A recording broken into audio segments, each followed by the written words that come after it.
Socrates, the man who chose death over silence. Athens. A quiet spring morning. The year is 399 BC. An old man, draped in a simple gray cloak, walks slowly into the courtroom. No chains, no guards forcing him forward. He walks on his own to face a death sentence. His name is Socrates. He could have lived.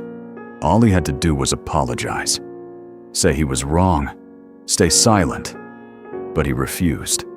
Because to Socrates, silence in the face of truth is a kind of betrayal, and betraying yourself is worse than death. He had once been a soldier, a stonemason, an ordinary citizen of Athens.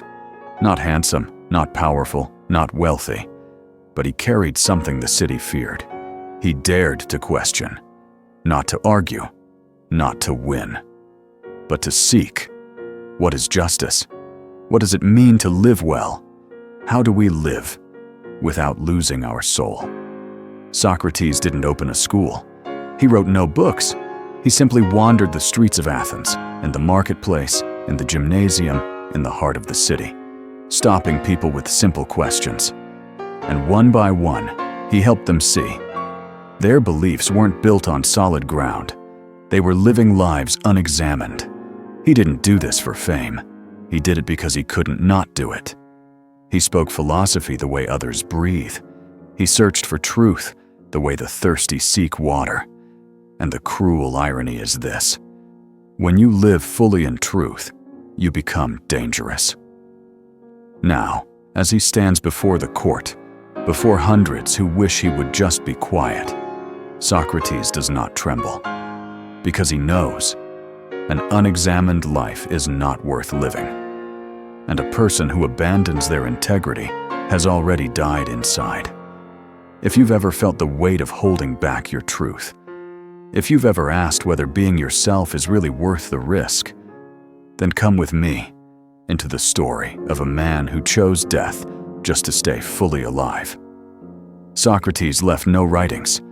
Everything we know about him comes from the voices of others. Plato, Xenophon, Aristophanes. And yet, his questions echo louder than most books ever written. He changed the way we think, not by giving answers, but by showing us how to ask better questions. He taught young Athenians not what to think, but how to think. He believed wisdom began with one radical admission: I know that I know nothing. It wasn't false humility, it was a doorway. Because once you let go of pretending to know, you become truly open to truth.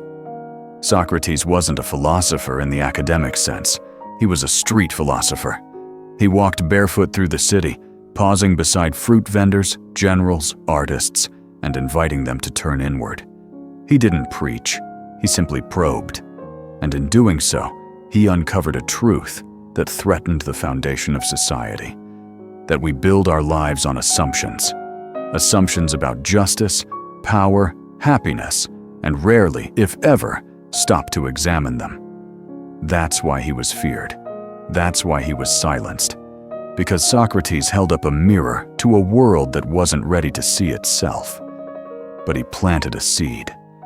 His death gave birth to something greater, a new way of thinking.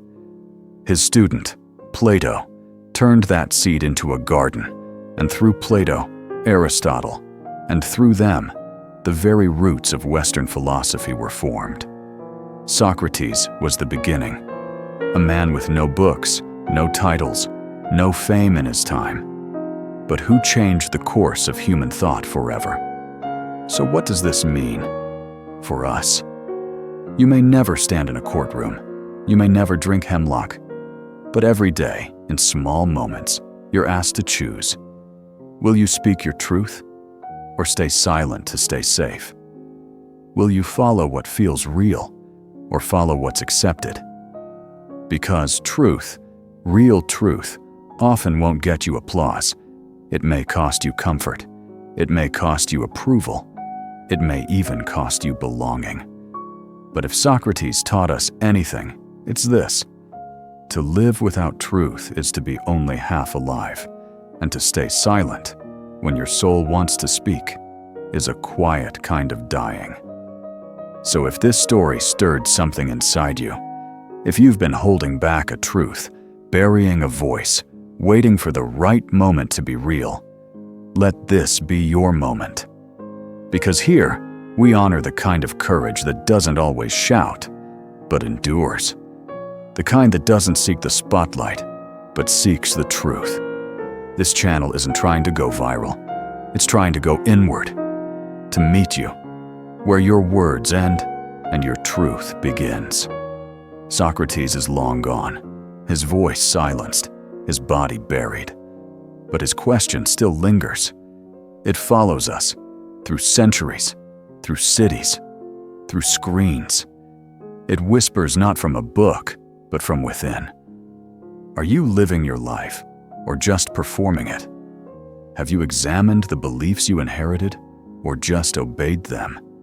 And most of all, what truth in you has been waiting to be spoken, no matter the cost? Maybe it's something small, a conversation you keep avoiding, a dream you keep postponing, a version of yourself that feels too risky to become. But truth doesn't need to be loud. It just needs to be yours. So if Socrates gave his life for one thing, it was for the freedom to live from the inside out. And maybe, just maybe, that's the only kind of freedom that matters. If this story stayed with you, if it left a quiet echo inside, I invite you to stay close. Here, we explore not just ideas, but the kind of wisdom that doesn't fade with time, the kind that waits patiently in the soul until you're ready to hear it. Subscribe, not because this channel is trying to go viral, but because maybe, like Socrates, you're ready to go inward. This channel isn't trying to go viral, it's trying to go inward, to meet you, where your words end and your truth begins.